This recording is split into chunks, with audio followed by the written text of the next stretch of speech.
Shalom, my name is Adam, and I welcome you to the parable of the vineyard.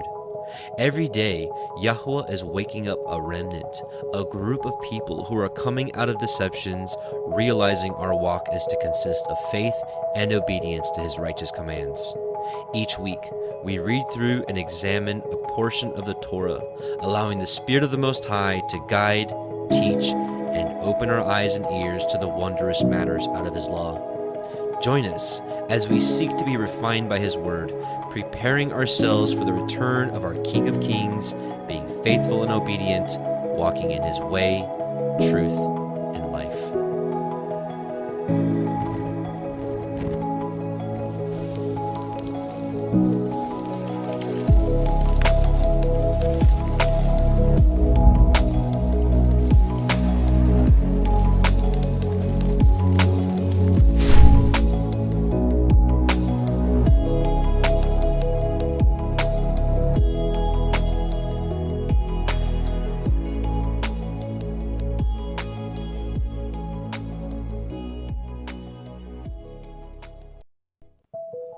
Shabbat Shalom and welcome back, brothers and sisters, to the Parable of the Vineyard YouTube live stream Torah portion reading. This is week 15, and it is the Torah portion Bo, which is Exodus 10:1 through 13:16, and we're going to continue to go into the plagues of Egypt, actually the rest of the plagues of Egypt, and the Passover, and yeah, so good stuff. I actually have some really interesting things to talk about when we get to the Passover. So glad you're here with me. And just, as always, sometimes I forget to kind of put this disclaimer out there. When it comes to Torah, a lot of us are so new, myself included, and I am a student of the Torah. I am somebody that wants to learn everything about the Torah. How to keep every part that we possibly can until His return, and so what I do when I go through these is that's really what I want to talk about. And so when it comes to Torah, I don't feel that I'm a teacher. I feel that I'm a student, and that I invite you to study alongside with me.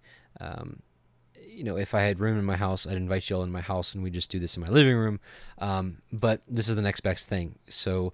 I'm in your living room, and I guess in the Ruach, you're in my living room. And so we're just, unfortunately, it's a one-way conversation, but one day we'll be able to, go back and forth.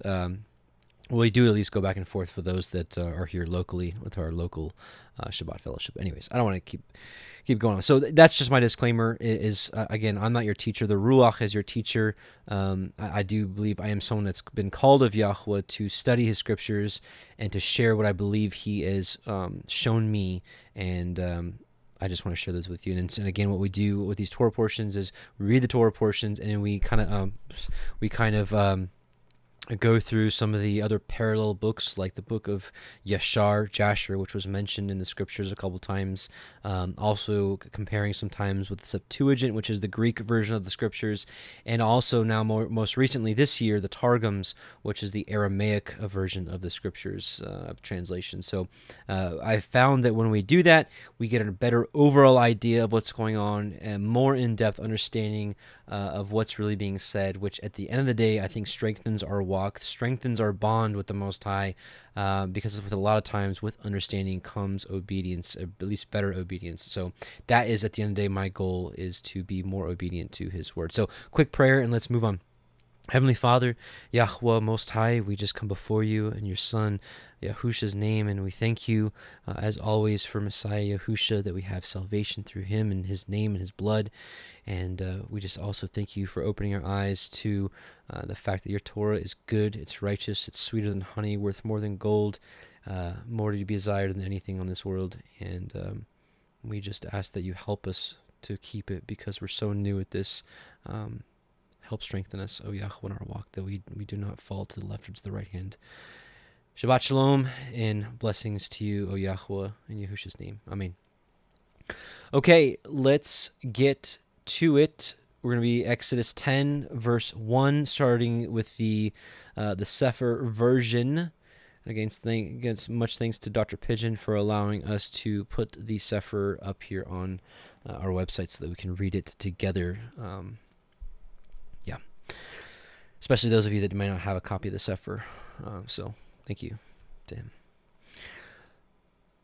Exodus 10:1, and Yahuah said unto El Moshe, go in unto Pharaoh, for I have hardened his heart and the heart of his servants, that I might show these my signs and wonders before him.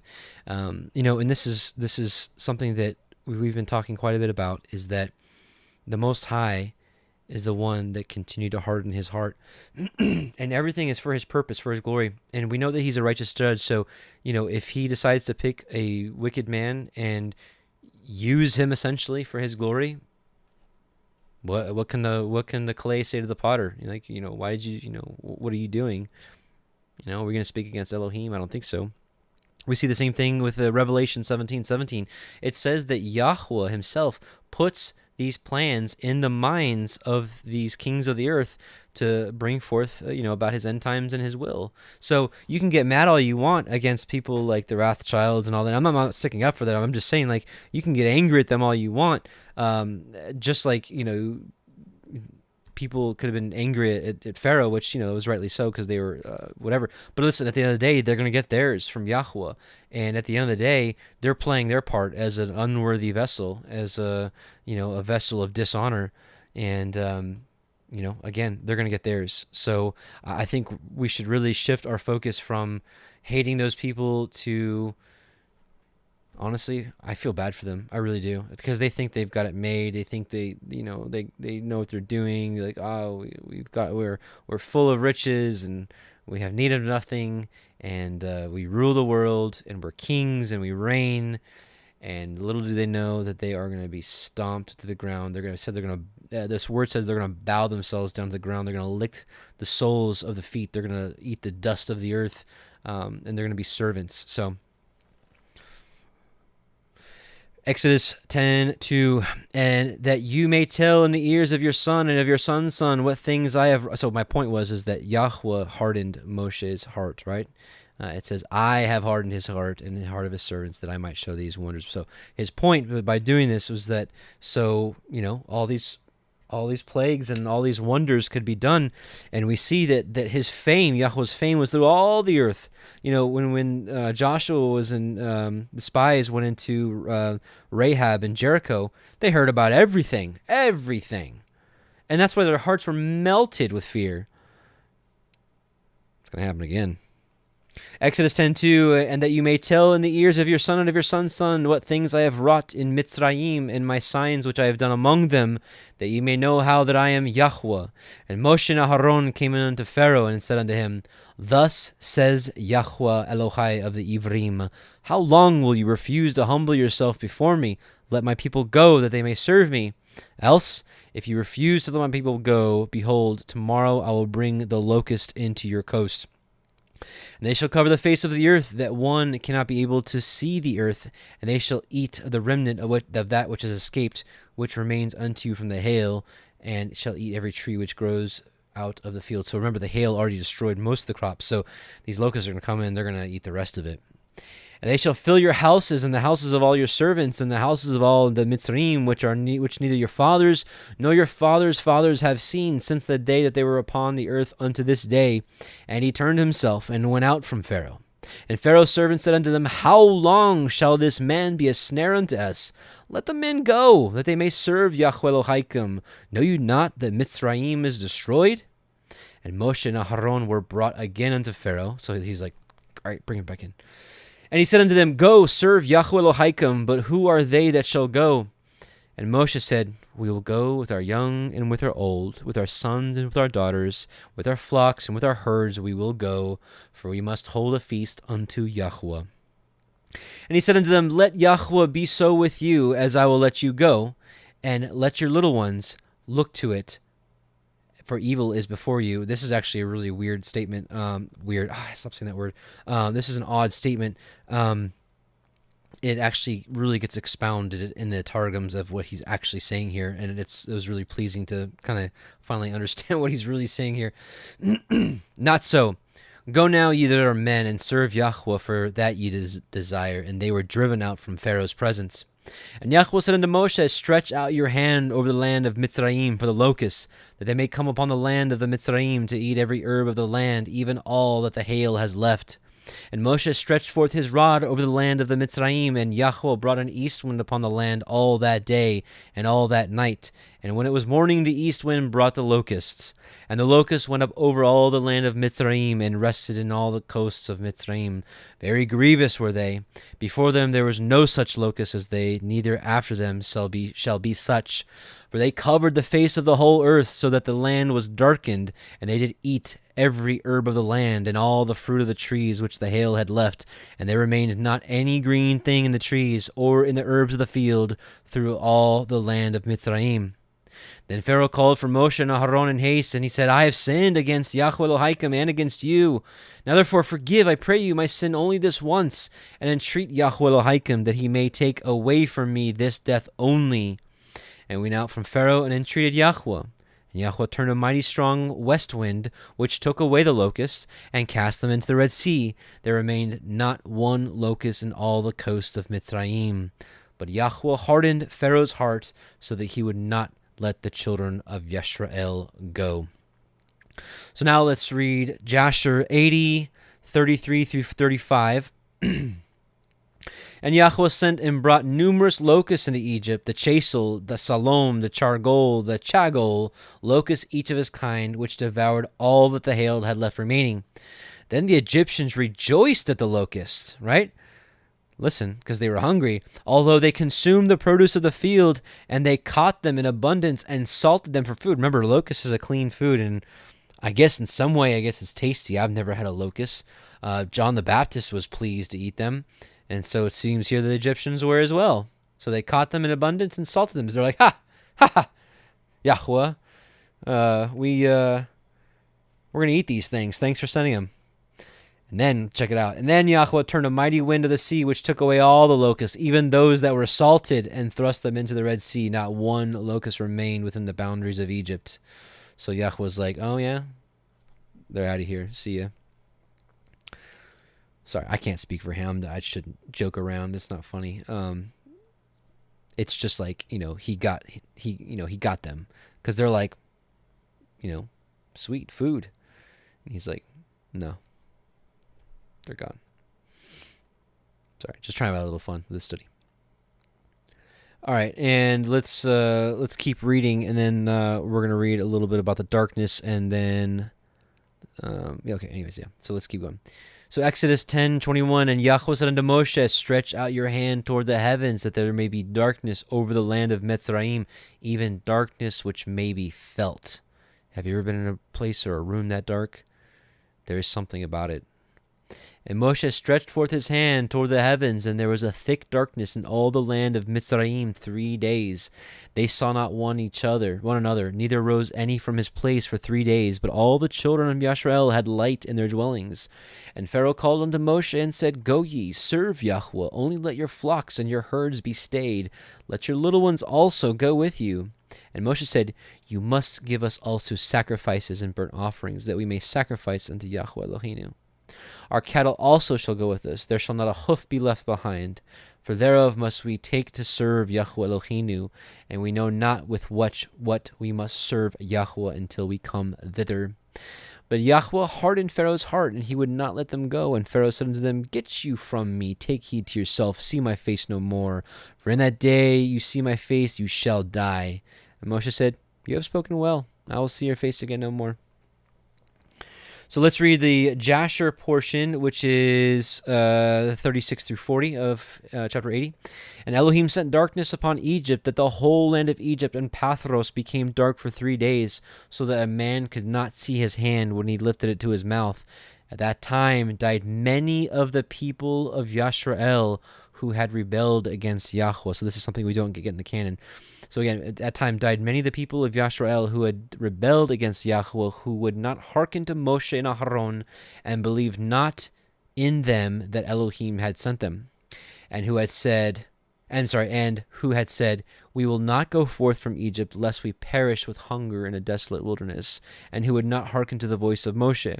And Yahuah plagued them in the 3 days of darkness, and the Israelites buried them in those days, without the Egyptians knowing of them or rejoicing of them.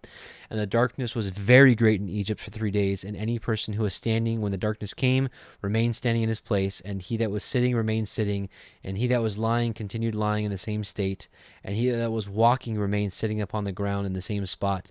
And this thing happened to all the Egyptians until the darkness had passed away. I mean, that is really, you're just like, oh yeah, it was dark for 3 days. I mean, think about it. Think about that, where you really can't see anything for 3 entire days. I mean, that would be bone chilling, in my opinion. I don't even want to imagine. Okay, so now let's switch gears to the Targums. We're going to read a little bit. Let's see. We're going to read the second paragraph here, starting at here. And he said, this is chapter 10. And he said to them, so may the word of Yahuah be a help to you. But how can I release both you and your children? The evil offense is in the look of your faces, right? When he says there's evil before you, right? The evil offense is in the look of your faces. You think to go onward in the way that you would walk till the time that you shall have come to the house of the place of your habitation. So he's basically saying, I know what you're going to up to. You're not going to just leave for a couple days and come back. You're going to go to your habitation in Canaan. It shall be not so as ye devise, but the men only shall go and worship before Yahuah, for that it was which ye demanded. And he drave them out from before the face of Pharaoh. Let's see. So we're going to read also from the 4th paragraph. And Pharaoh made haste and sent certain to call Moshe and Aharon. And he said, I have sinned before Yahuah your Elohim and against you, but now pardon my sin only this once, and pray before Yahuah that he would only remove this death.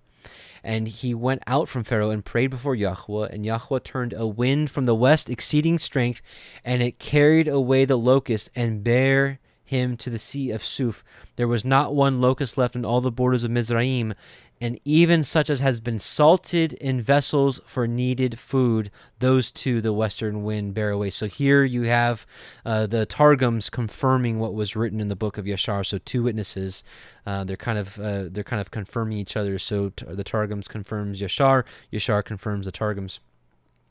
And they went, but Yahuah strengthened the design of Pharaoh's heart, and he would not release the children of Yisrael. Okay, and so now we're going to read also this last paragraph here in chapter 10. And Yahuah said to Moshe, lift up thy hand towards the height of the heavens, and there shall be darkness over all the land of Mizraim in the morning at the passing away of the first darkness of the night. And Moshe stretched out his hand toward the height of heavens, and there was darkness in all the land of Mizraim 3 days. No man saw his brother, and none arose from his place 3 days. But among the sons of Yisrael there was light, that the wicked among them who died might be buried. So here again, now you have the Targums confirming Yashar. And that the righteous might be occupied with the precepts of the Torah in their dwellings. So there was light in their dwellings so they can study the Torah. And at the end of the 3 days, Pharaoh called Moshe and said, go, worship before Yahuah. Only your sheep and your oxen shall abide with me. Your children also may go with you. But Moshe said, there must also give into our hands the holy oblations and burnt offerings. Okay, the rest of this is actually the same from what I remember. Yeah, the rest is fine. So we'll skip that. Again, well, I'm not going to reread the entire Targums. When I go through the study, I just pick out in the Targums what's kind of different, or what's interesting to compare or to talk about and whatnot. So I no need to be repetitive and read the things that are the same in both the Targums and in the regular canon that we're used to. Okay, and so now we're going to go back to the canon, and we're going to read chapter 11. And Yahuah said unto Moshe, yet I will bring one plague more upon Pharaoh and upon Mitzrayim. Afterwards he will let you go hence. When he shall let you go, he shall surely thrust you out hence altogether. Speak now in the ears of the people, and let every man borrow of his neighbor. This word borrow is really take or demand. Of his neighbor, and every woman of her neighbor, or ask for, not like take, like steal, but like, hey, give me some jewels. And people are like, okay. and every woman of her neighbor jewels of silver and jewels of gold, because it's not like borrow, like, hey, let me just borrow this for a couple days, I'll bring it back to you, and then never bring it back to them. That's not what happened, right?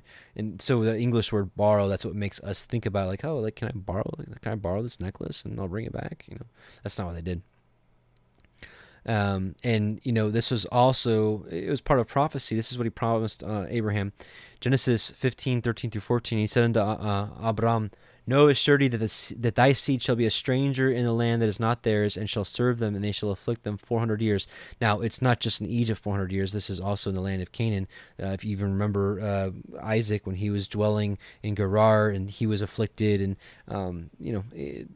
shall be a stranger in a land that is not theirs, and shall serve them. So it's being sojourning, and also being servants.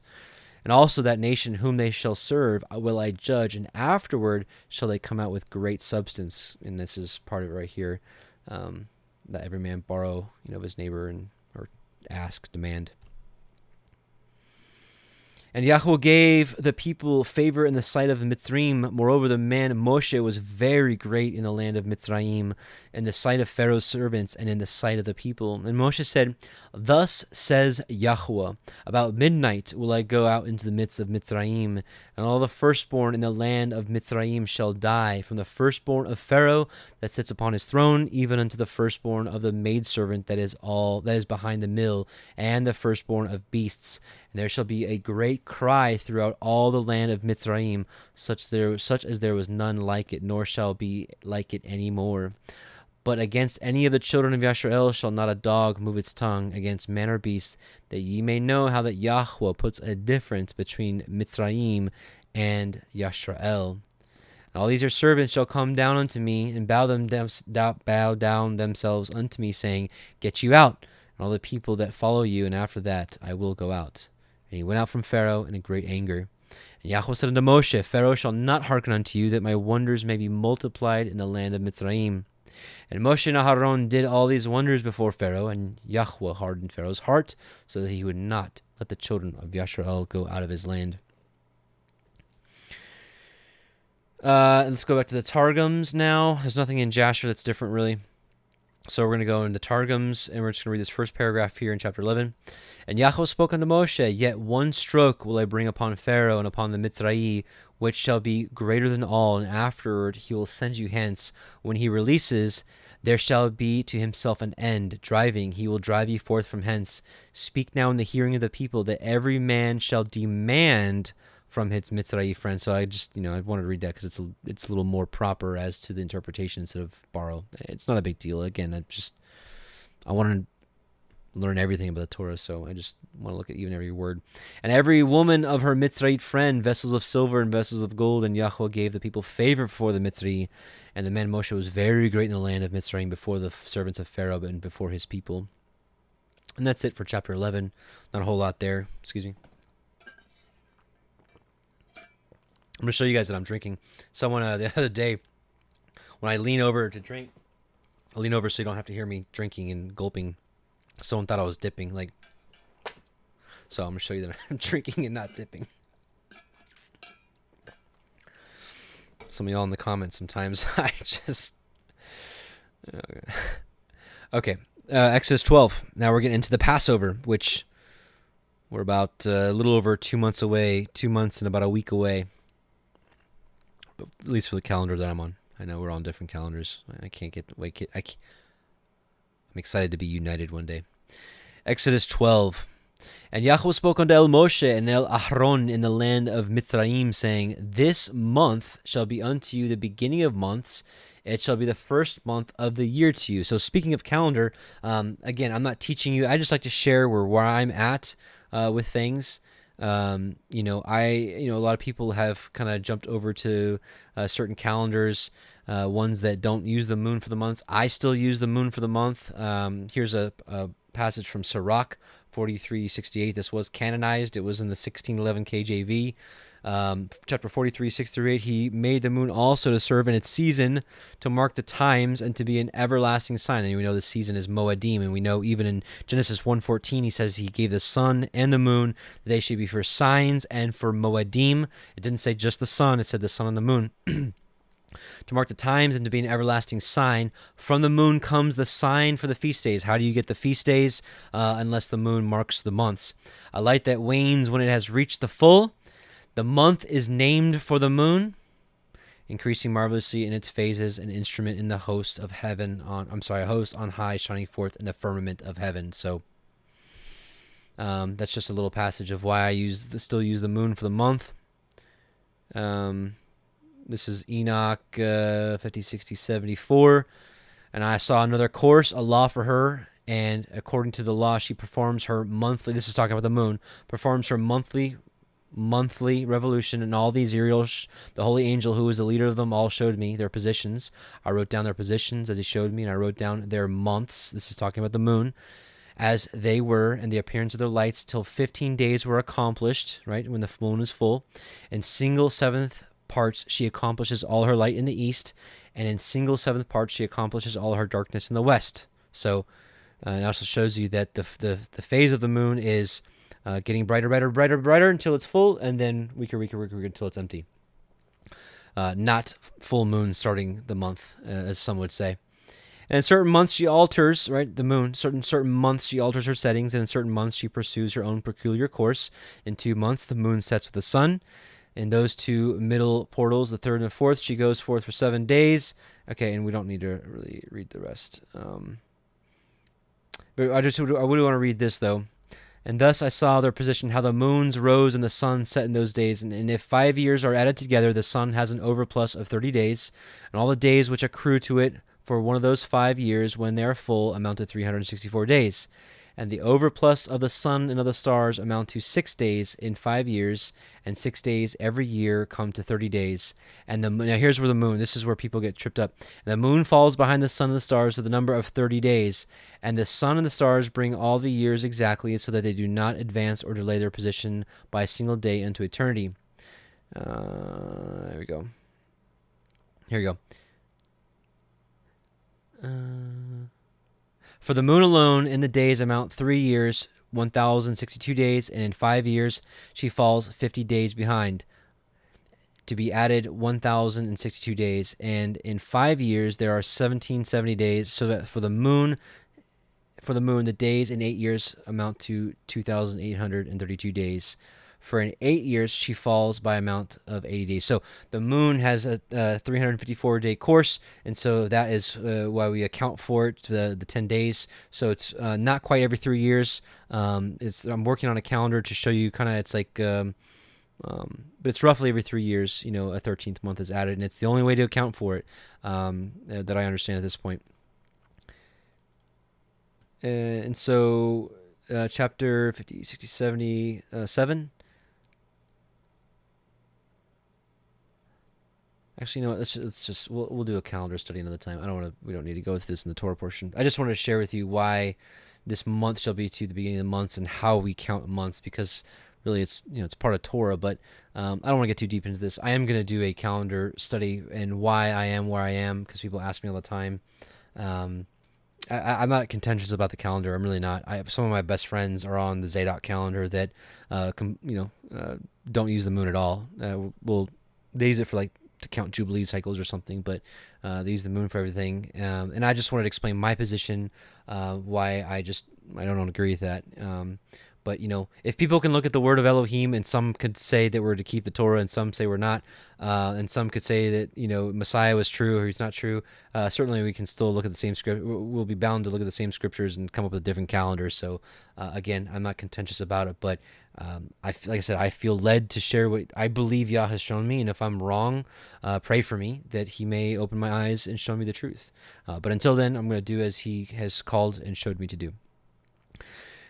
Exodus 12:3, Speak ye unto the assembly of Yisrael, saying, In the 10th day of this month they shall take to them every man a lamb according to the house of their fathers, a lamb for a house.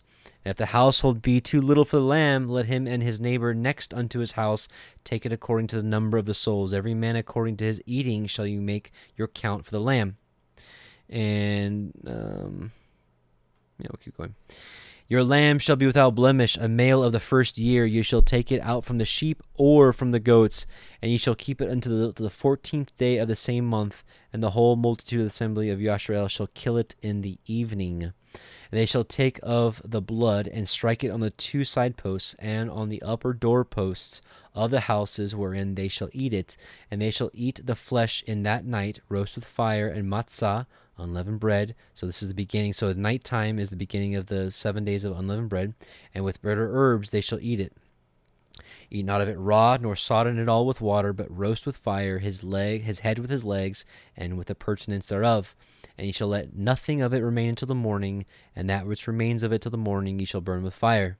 And thus ye shall eat it with your loins girded, and your shoes on your feet, and your staff in your hand, and ye shall eat it in haste. It is Yahuah's Pesach. Let's see. Okay.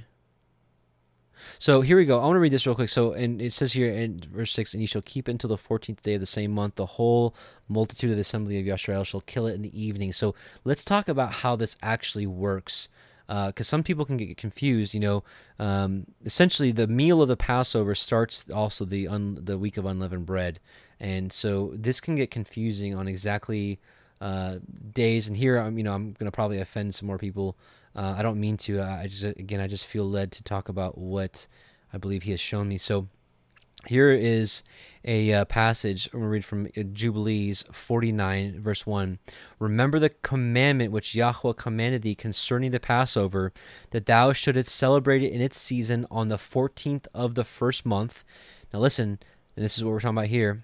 We're talking about the 14th day of the month. The whole multitude of the assembly shall kill it, right, in the evening. Now listen here. Jubilees expounds.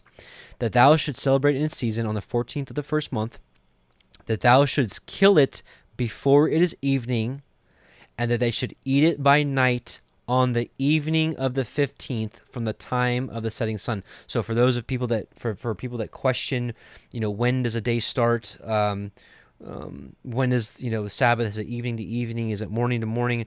I think Jubilees just kind of bust that wide open for us and told us exactly when the day changes. So listen, we know that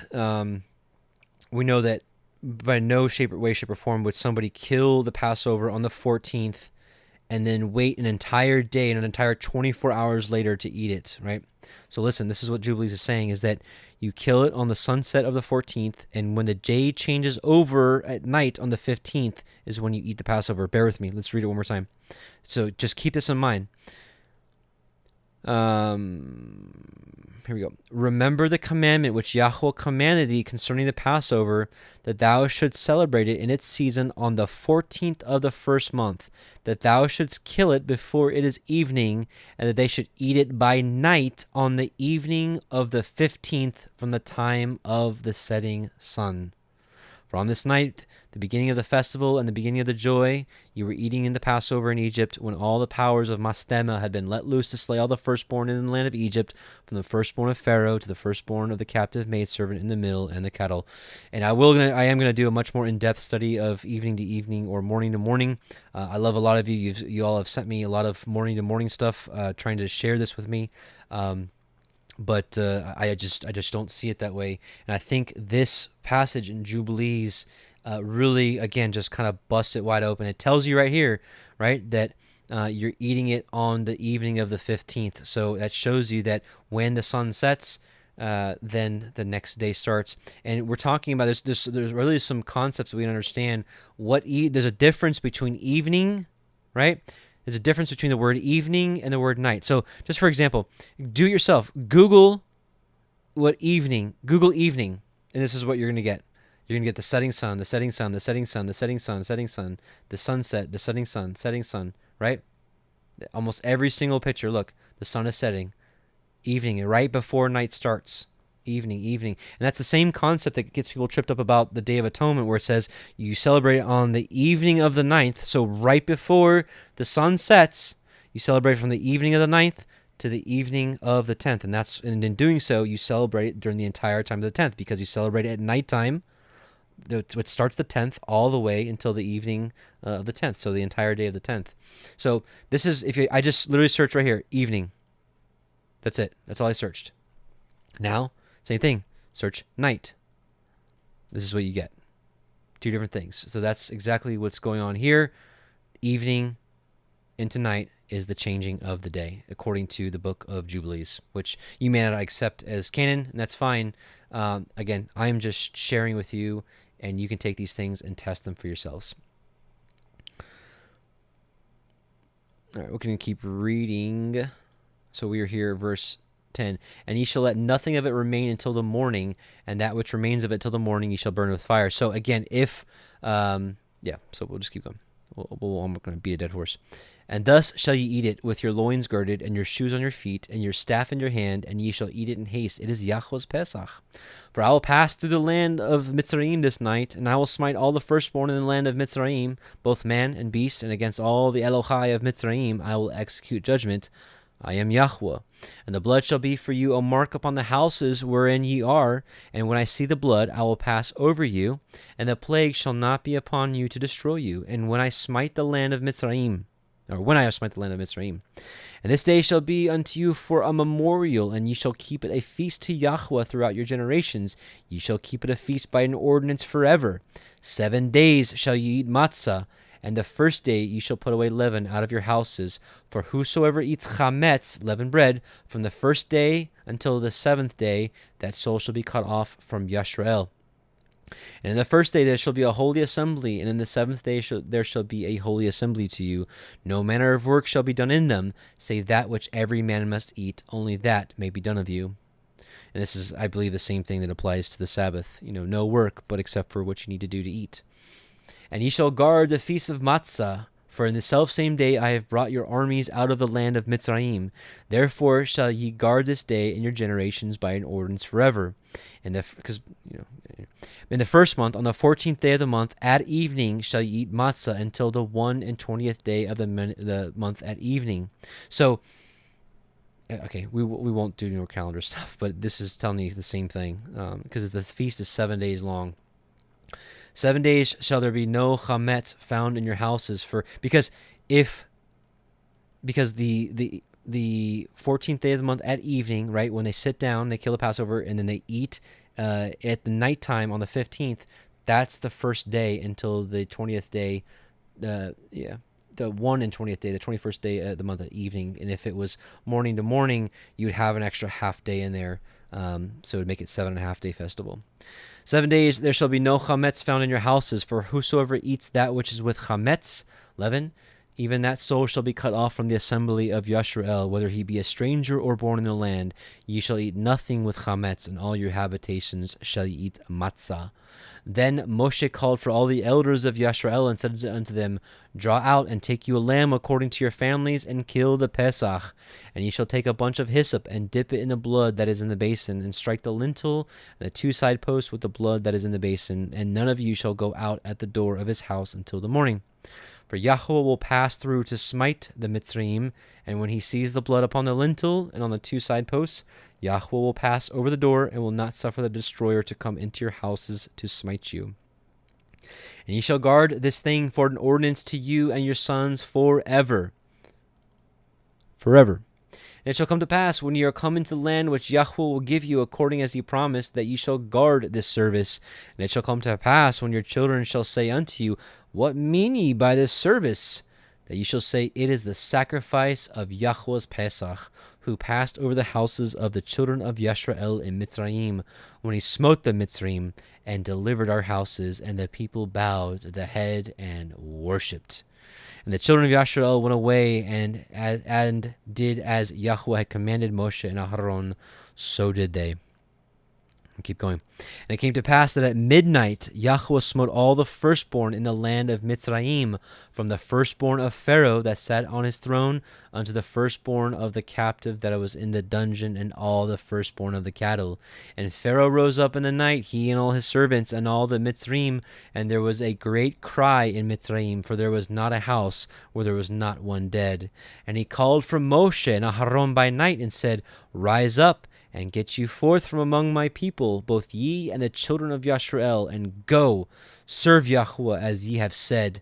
Also take your flocks and your herds as ye have said, and be gone, and bless me also.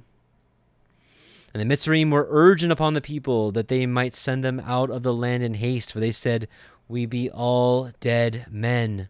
The people took their dough before it was leavened, their kneading troughs being bound up in their clothes upon their shoulders. And the children of Yisrael did according to the word of Moshe. They borrowed or demanded or took of the Mitzrayim jewels of silver and jewels of gold and raiment.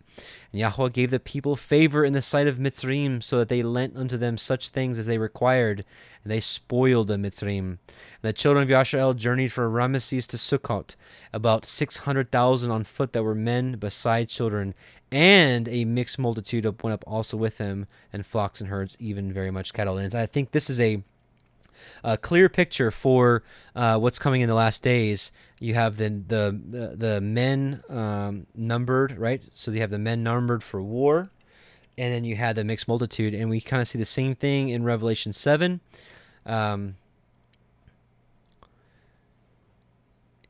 So you've got the sealing of the 144,000, right? So these are I believe, the fighting force of Yahuah.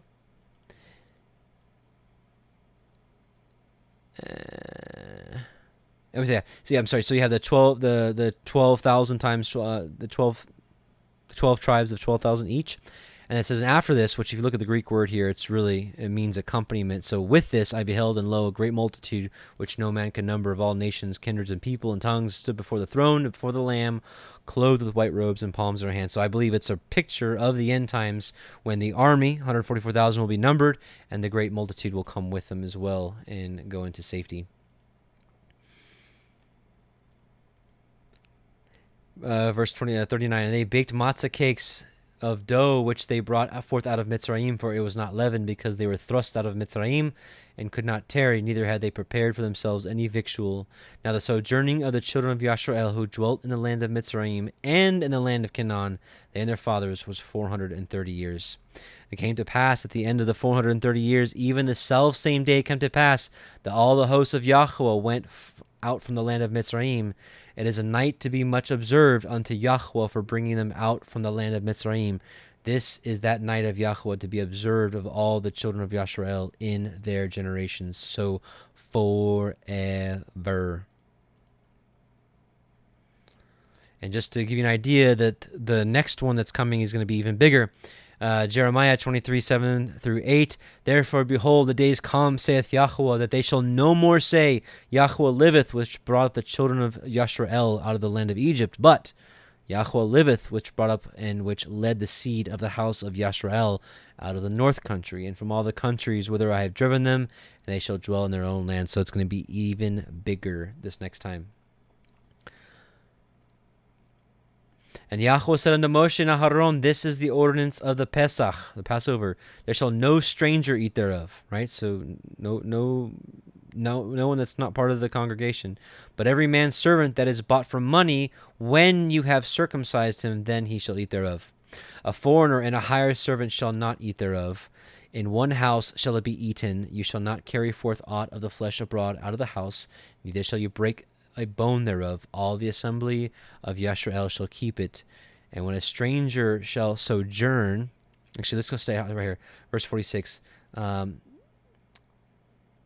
No bone broken thereof. Psalm 34:20-22. He keepeth all his bones, not one of them is broken. Evil shall slay the wicked, and they that hate the righteous shall be desolate. Yahuah redeemed the soul of his servants, and none of them that trust in him shall be desolate. So we know that this is a prophecy of Messiah Yahusha. And here it came to pass, John 19:30-37, when Yahusha therefore had received the vinegar, he said, it is finished. And he bowed his head and gave up the ghost. The Yehudim, therefore, because it was the preparation that the body should not remain upon the cross on the Sabbath day, for that Sabbath day was an high day, besought Pilate that their legs might be broken, and that they might be taken away. Then came the soldiers, then brake the legs of the first and of the other which was crucified with him. But when they came to Yahusha and saw that he was dead already, they brake not his legs. But one of the soldiers with a spear pierced his side, and forthwith there came out blood and water. And he that saw it bare record, and his record is true, and he knoweth that he saith is true, that ye might believe. These things were done, that the scripture should be fulfilled, a bone of him shall not be broken. And again another scripture saith, they look on him whom they have pierced. So praise Yah. Praise Yah for our reconciliation through what Messiah Yahusha has done. And when a stranger shall sojourn with you, and will keep the Pesach to Yahuah, let all his males be circumcised. Then let him come near and keep it, and he shall be as one that is born in the land. No uncircumcised person shall eat thereof. And, even to this day, there's still a lot of people in the Torah communities that will just brush this off as be like, well, it's really just about the circumcision of the heart. I'm here to say I believe it's both. I believe that we first have a circumcised heart through the reconciliation of Messiah Yahusha and a true repentance, baptism, all of it, the whole package.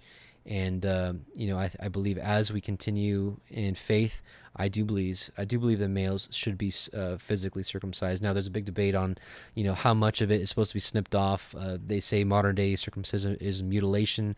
I haven't really done a whole lot of research into that. I'm not wise on that. Do your own. If you need to be circumcised, or your children, look into it. It's just not something I'm too understanding with, because I was circumcised as a child, and so were my children. So it's not something I have really stressed about. But I know some of you that haven't, or are in a particular situation, you have done some research, so you're probably a lot wiser than me on that. There's a lot of research sources out there, but I heard some people shy away from circumcision because they believe it's mutilation. I don't know. I don't know. But the Torah says what it says. And when men say that the Torah doesn't mean what it says, I'm just not with that. I'm just not with it. Just like, we're going to be talking about next week, my issues with Paul. You can explain away with what he said about circumcision. I just don't agree with him. That or his letters were added to. I just don't agree with 1 Corinthians 7 that says circumcision is nothing.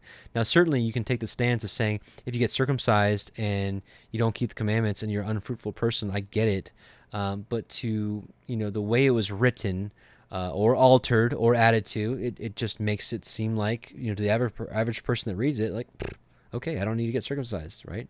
He that came uncircumcised remain uncircumcised. I don't agree with that at all. But we're going to talk more about that next week. So next Friday night, the main live stream, the 8 o'clock live stream, we're going to be talking about Paul, where I'm at with Paul. Exodus 12:49, one Torah shall be to him that is homeborn, and unto the stranger that sojourns among you. Thus did all the children of Yisrael, as Yahuah commanded Moshe and Aharon, so did they. And it came to pass the selfsame day that Yahuah did bring the children of Yisrael out of the land of Mitzrayim by their armies. And again, I think that's what we're going to see soonish, hopefully. Okay, Yashar 80, we're going to read 41 through 81:5. The days of darkness passed away, and Yahuah sent Moshe and Aharon to the children of Yisrael, saying, celebrate your feast and make your Passover, for behold, I come in the midst of the night amongst all the Egyptians, and I will smite all their firstborn, from the firstborn of a man to the firstborn of a beast. And when I see your Passover, I will pass over you. And the children of Yisrael did according to all that Yahuah commanded Moshe and Aharon. Thus did they in that night. And it came to pass in the middle of the night that Yahuah went forth in the midst of Egypt, and smote all the firstborn of the Egyptians, from the firstborn of man to the firstborn of beast. And Pharaoh rose up in the night, he and all his servants and all the Egyptians, and there was a great cry throughout Egypt in that night, for there was not a house in which there was not a corpse. Also the likeness of the firstborn of Egypt, which were carved in the walls at their houses, were destroyed and fell to the ground. Even the bones of their firstborn who had died before this, and whom they had buried in their houses, were raked up by the dogs of Egypt on that night, and dragged before the Egyptians, and cast before them. And all the Egyptians saw this evil which had suddenly come upon them, and all the Egyptians cried out with a loud voice. And remember, listen, poor them. Yeah, I don't know. Remember what they did to the Israelites, throwing their babies in the water, dashing their heads, Pharaoh killing hundreds of them and putting their blood on his sores. And, when the men were deficient in bricks, they would put their children inside of the walls and have to build the wall over their children and hear them basically cry to death, and starve to death. Like, no, this is the vengeance of Yahuah, just like Sodom and Gomorrah. And all the families of Egypt went upon that night, each man for his son, and each man for his daughter, being the firstborn. And the tumult of Egypt was heard at a distance on that night. And Bathia, the daughter of Pharaoh, went forth with the king on that night to seek Moshe and Aharon in their houses. And they found them in their houses, eating and drinking and rejoicing with all Yisrael. And Bathia said to Moshe, Is this the reward for the good which I have done to thee, who have reared thee and stretched thee out, and thou hast brought this evil upon me in my father's house? And Moshe said to her, Surely 10 plagues did Yahuah bring upon Egypt. Did any evil accrue to thee from any of them? Did one of them affect thee? And she said, No. And Moshe said to her, Although thou art the firstborn to thy mother, thou shalt not die, and no evil shall reach thee in the midst of Egypt. And she said, What advantage is it to me when I see the king my brother and all his household and subjects in this evil, whose firstborn perish with all the firstborn of Egypt? And Moshe said to her, Surely thy brother and his household and subjects, the families of Egypt, would not hearken to the words of Yahuah. Therefore this evil did come upon them. And Pharaoh, the king of Egypt, approached Moshe and Aharon, and some of the children of Yisrael were with him in that place, and he prayed to them, saying, Rise up and take your brethren, all the children of Yisrael, who are in the land, with their sheep and oxen and all belonging to them. They shall leave nothing remaining. Only pray for me to Yahuah your Elohim. And Moshe said to Pharaoh, Behold, though thou art thy mother's firstborn, yet fear not, for thou wilt not die. For Yahuah has commanded that thou shalt live, in order to show thee his great might and outstretched arm. And Pharaoh ordered the children of Yisrael to be sent away, and all the Egyptians strengthened themselves to send them, for they said, We are all perishing. And all the Egyptians sent the Israelites forth with great riches, sheep and oxen and precious things, according to the oath Yahuah between him and our father Abraham, which we read earlier. And the children of Yisrael delayed going forth at night. And when the Egyptians came to them to bring them out, and they said to them, Are we thieves that we should go forth at night? And the children of Yisrael asked of the Egyptians vessels of silver and vessels of gold and garments, and the children of Yisrael stripped the Egyptians. And Moshe hastened and rose up and went to the river of Egypt, and brought up from thence the coffin of Joseph, and took it with him. The children of Yisrael also brought up each man his father's coffin with him, and each man's coffin of his tribe. Chapter 81. And the children of Yisrael journeyed from Ramesses to Sukkot, about 600,000 men on foot, beside the little ones and their wives. Also a mixed multitude went up with them, then flocks and herds, even much cattle. And the sojourning of the children of Yisrael who dwelt in the land of Egypt in hard labor was 210 years, which actually makes a lot of sense. I don't have it prepared for you, but you look at the generations, going from like the good example is like you had Levi, and then you had Kohath, and then you had Amram, and then you had Moshe. That's not 400 years. It's more like 210 years.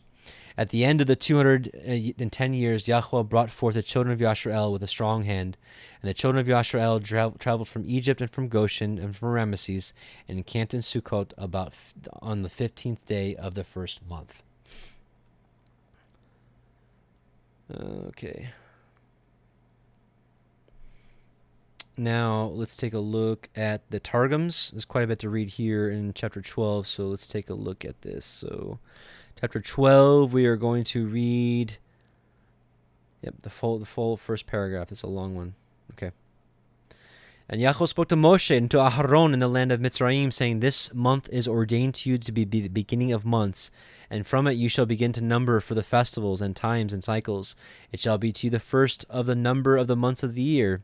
Speak to all the congregation of the children of Yisrael, saying, In the 10th of this month, whose time is appointed for this time, this occasion, and not for coming generations. So they're saying that on this one, that on the 10th day bringing out the lamb thing was just for the first occasion. They shall take to them, again, this is just what the Targum's saying. I'm not saying that this is Just something to test. They shall take to them a lamb for the house of a family, and if many in number, they shall take a lamb for a house. But if the men of the house are fewer than 10 in number, in proportion to a sufficient number to eat the lamb, he and his neighbor who is nearest to his house shall take according to the number of souls. Each man according to the sufficiency of his eating shall be accounted for the lamb. The lamb shall be perfect, a male, the son of a year he shall be to you. From the sheep or from the young goats ye may take. And it shall be bound and reserved for you until the 14th day of this month, that you may know the fear of the Mitzrayim when they see it. And ye shall kill him according to the right of all the congregation of the assembly of Yisrael between the sons. This is how I understand it. And ye shall take of the blood and set it upon the 2 posts and upon the upper board outside the houses in which you shall eat and sleep. And ye shall eat the flesh on that night, the 15th of Nisan. So there's your second witness telling you that they take the lamb and they kill it on the evening on the 14th before the sun sets, and on that night when they eat it, you're then in the 15th day of the month. So there's your second witness. They shall eat the flesh on that night, the 15th of Nisan, until the dividing of the night, roasted with fire, without leaven, with horehound and lettuce shall you eat it. Eat not of it while living, neither boiled in wine or oil or other fluids, neither boiled in water, but roasted with fire, with its head and with its feet and its inwards, nor shall any be left of it till the morning. But what may remain of it until the morning you shall cover over, and in the daylight of the 16th day burn it with fire. You may not burn the residue of a holy oblation on the feast day. And according to this manner you shall eat it this time, but not in other generations. Your loins shall be girded. This is a big addition here. Where does it end?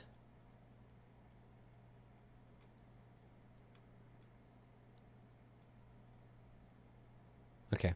Anyways, I think that's all I wanted to read on that one anyways. So we're going to read that. So that was the first. So we're going to read the 4th paragraph. 1, it says 2, 3, 4.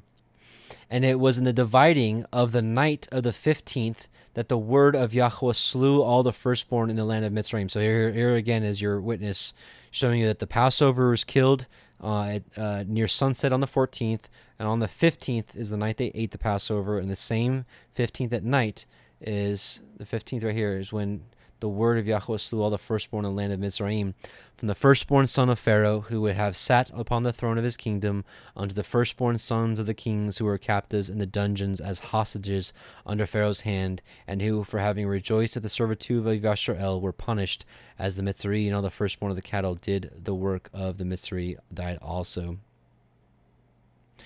And the 5th paragraph, and Pharaoh rose up at that night, and all the rest of his servants, and all the rest of the Mitzri, and there was a great cry, because there was no house of the Mitzri where the firstborn was not dead.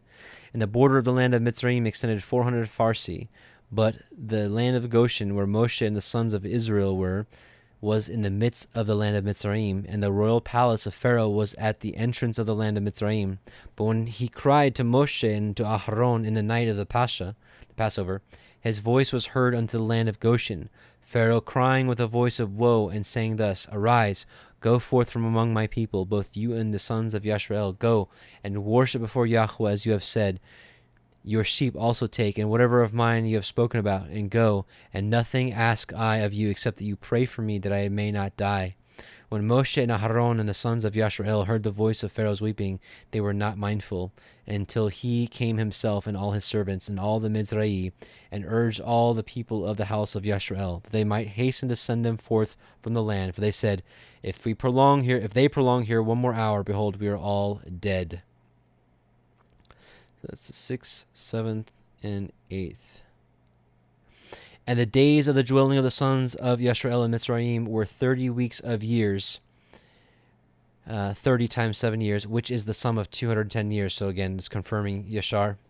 But the number of the 430 years has passed away since Yahuah spake to Abraham in the hour that he spake with him on the 15th of Nisan between the divided parts, until the day that he went out of Mitzrayim.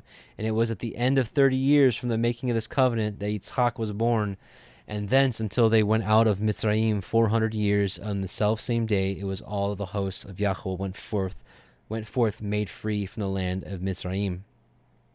This is interesting. 4 nights are there written in the book of the memorials before Yahuah of the world.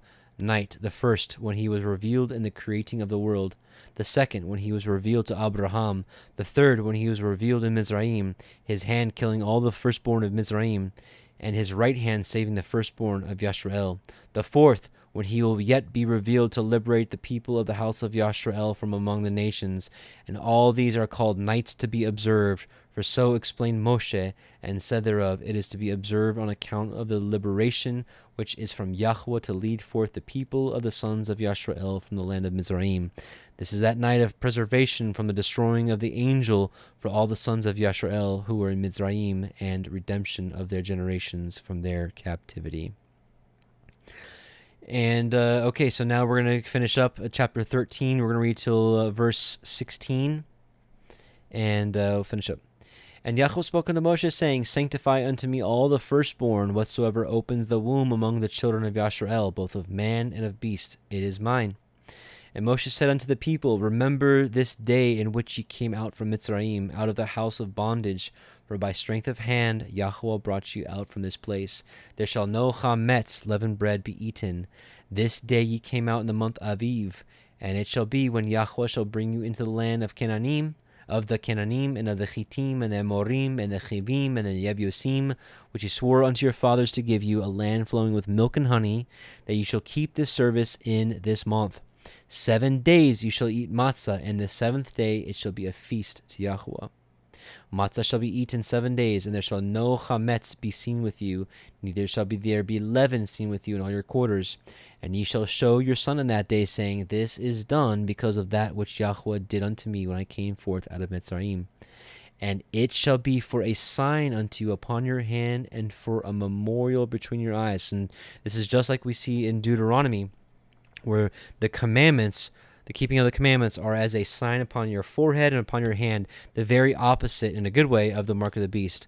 We know the mark of the beast is there's a mark upon the hand or the forehead, and here this is saying the Passover is also a sign upon your hand and your forehead. Now look, when you celebrate the Passover, there is there's like a reward. Listen, so the Passover, it shall be for a sign upon the Passover and the week of unleavened bread. It shall be for a sign unto you upon your hand, and for a memorial between your eyes, that that Yahuah's Torah may be in your mouth. So the reward is that he'll put the Torah in your mouth. For the strong, how many of us, after our first time we celebrated our first Passover, the Torah just started coming to us. For with a strong hand has Yahuah brought you out of Mitzrayim. You shall therefore guard this ordinance in his appointed time from year to year.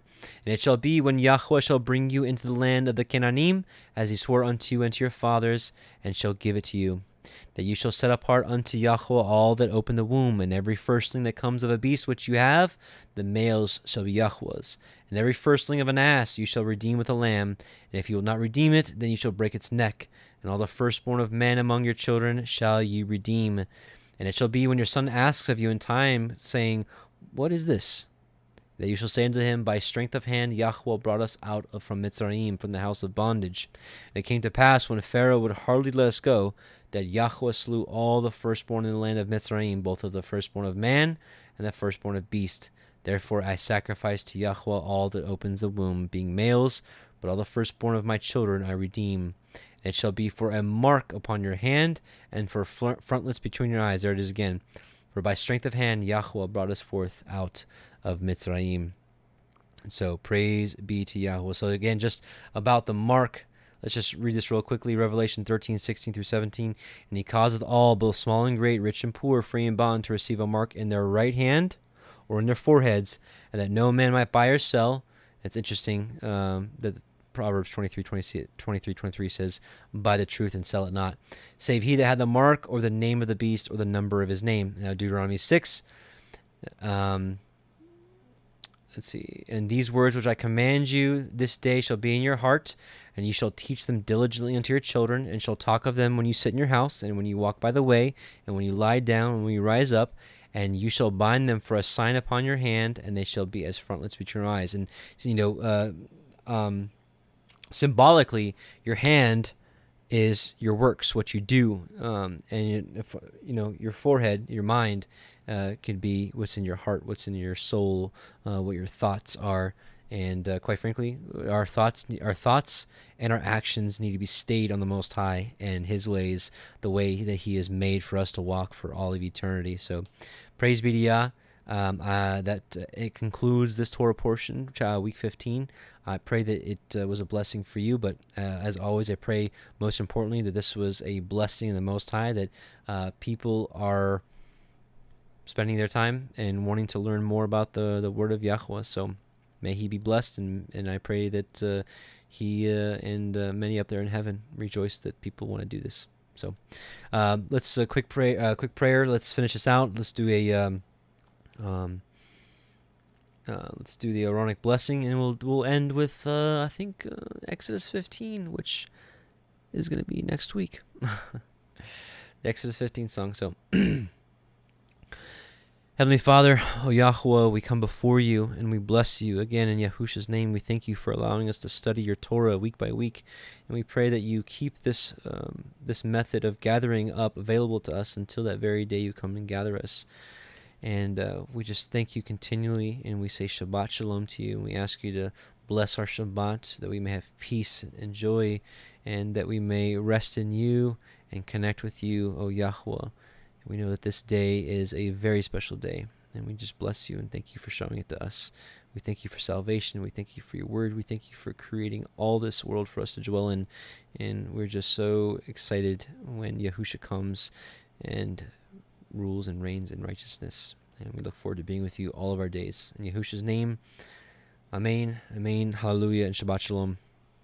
So, Yevarecha Yahuah Veyish Merecha Ya'er Yahuah Panav Elecha Vechuneka Yisa Yahuah Panav Elecha Veyasem Lecha Shalom. Yahuah bless you and keep you. Yahuah make his face shine upon you and be gracious unto you. Yahuah lift up his countenance upon you and give you peace, give you shalom. So praise be to Yahuah, and Shabbat Shalom, brothers and sisters. Hope you enjoy your Shabbat.